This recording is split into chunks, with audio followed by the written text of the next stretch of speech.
灰雾降临第7天，我亲手杀死了我的妻子，因为她吸进了雾停后的空气。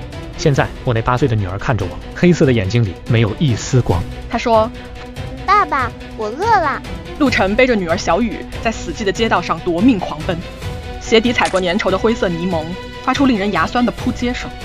身后的迷雾中传来非人的嘶吼与骨骼扭曲的咔嚓声。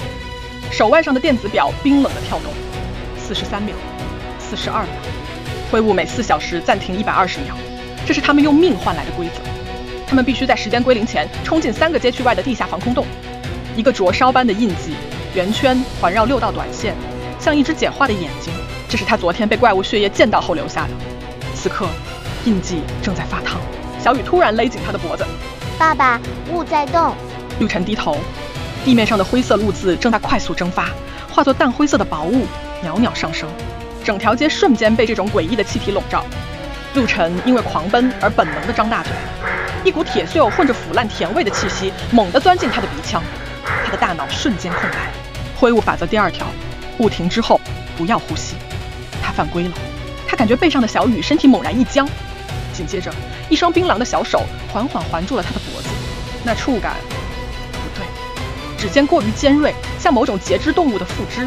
陆晨僵着脖子，一点点转过头，小雨的脸贴在他的颈侧，他的眼睛变成了纯黑色，没有眼白，只有2滩深不见底的漆黑液体在缓缓旋转，嘴角向2侧裂开，撕裂到一个人类不可能达到的宽度，里面是密密麻麻的细小的黑色尖齿。爸爸，重叠的电子音从他喉咙里挤出，带着令人牙酸的颤音。呼吸了。陆晨想把他甩下去，但那双手臂的力量大得惊人。他反手去抓，去摸到一片冰冷、坚硬、带有节肢感的甲壳。小雨，他嘶吼，声音破碎。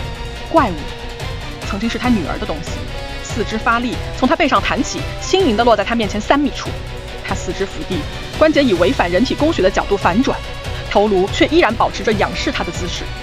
纯黑的眼睛一眨不眨地盯着他。电子表12秒，11秒，防空洞就在50米外，门开着一道缝儿。杀了他，还是？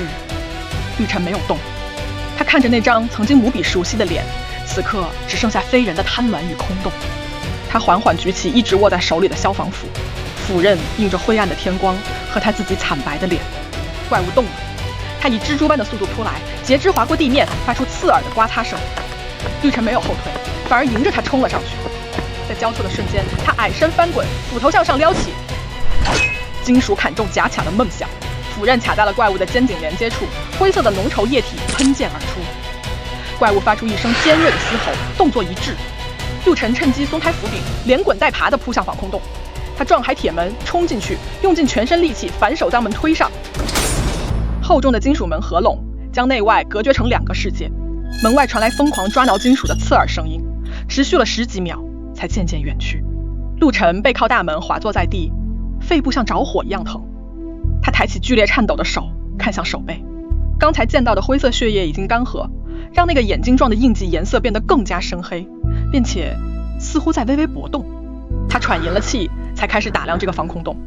这里显然被改造过，成排的金属货架上码放着未开封的物资箱、压缩口粮、净水片、氧气瓶，但最引人注目的是仓库最深处那些印着统一 logo 的银色箱子，和他手背的印记几乎一模一样，只是更精致、更复杂。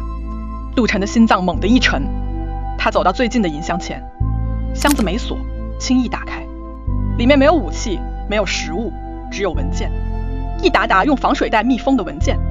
云朵计划初始试验区07号第59日进展报告，保密等级绝密。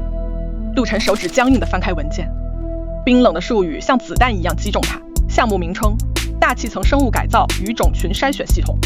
目标：通过投放定制化纳米共生体，对指定区域生物群进行快速演化干预，筛选出具备抗逆性表达的个体，为升华协议储备载体。共生体侵入途径：表皮接触、呼吸道吸入。不计标记，共生体成功寄生的个体会在体表形成项目徽记，详见附件 A。清除程序：对未能通过筛选的个体启动净化协议。净化方式：放任其互相吞噬，或由回收小组定点清除。陆晨想起外面那些游荡的只剩下本能的怪物，净化，原来是这个意思。报告最后几页是时间表，他找到了今天，灰雾降临的第59天，预计存活标记个体数 0.3% 到 0.5%， 准备进入第二阶段，标记个体回收与能力评估。旁边用红笔手写了一行小字，标记者出现变异征兆后，需在24小时内注射基因稳定剂，否则将退化成低等共生体。头顶的通风管道里传来一声极轻的金属碰撞的声音，陆晨瞬间关掉手电，贴着画架引入黑暗，呼吸压到最低。通风口的树栏被无声地卸下，一个身影轻盈地跳落，落地几乎没有声音，是个女人，27、8岁，穿着贴身的深灰色作战服，战术背心上挂满装备。她的左手手背上有一个和她一模一样的发着微光的眼睛印记。女人落地后没有立刻动作，而是侧耳倾听了几秒，然后才打开一个小手电，光束扫过仓库。出来吧，菜鸟。她的声音平静，带着一丝沙哑的磁性。你的心跳声大得像打鼓，还有你开过文件箱，空气里有灰尘刚被扰动的味道。陆晨握紧了从货架旁摸到的一根钢管，没有动。女人似乎叹了口气，光束径直打向她藏身的角落。陆晨，男，35岁，前物流公司调度主管，妻子林婉于第58日误停时吸入雾气，重构失败，由你亲手处理。女儿陆小雨于今日重构。他顿了顿，声音里罕见的有了一丝波动。节哀，但重构不可逆。他现在只是披着你女儿外皮的进化程序执行单元。我叫苏洛，代号夜莺。女人收起手电，让眼睛适应黑暗。我也是被选中者，比你早大概20天。我是来接你去集结点的。集结点？对，像我们这样被灰雾标记却没有发疯，反而获得了某种资格的人聚集的地方。苏洛指了指他手背的印记，在那里你能弄明白这印记意味着什么，能拿到抑制变异的药剂，还能知道这场该死的筛选到底是谁在背后操控。我凭什么信你？陆晨的声音干涩。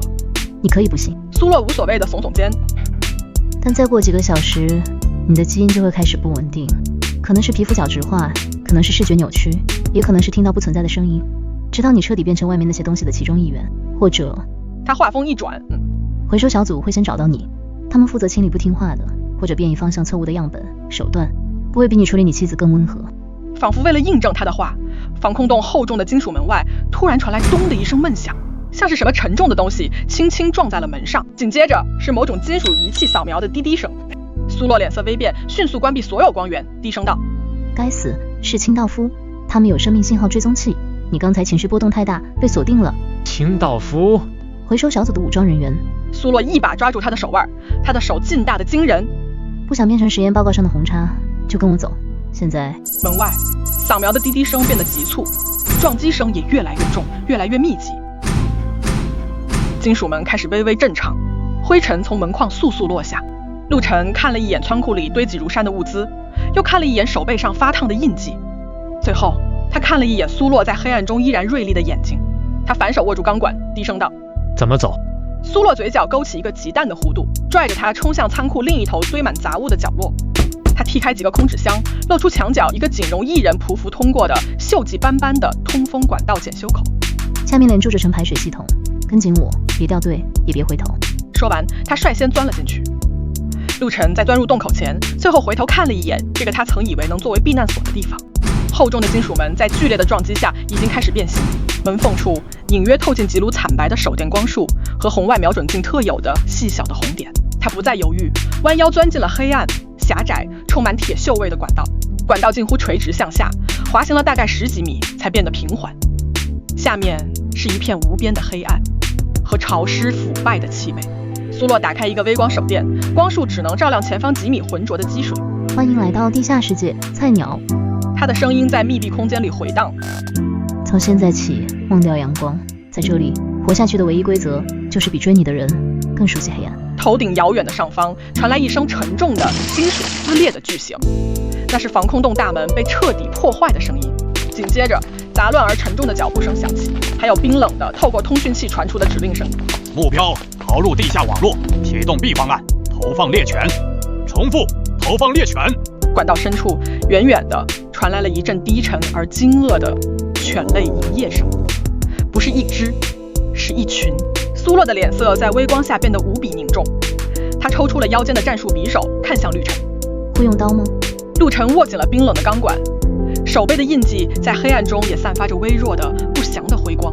现在开始学。他嘶哑地回答。头顶，猎杀者的脚步声正在快速逼近，脚下，黑暗的排水系统深处，未知的威胁正在苏醒，而他的身体内部，某种因印记而生的陌生的变化，正随着每一次心跳悄然蔓延。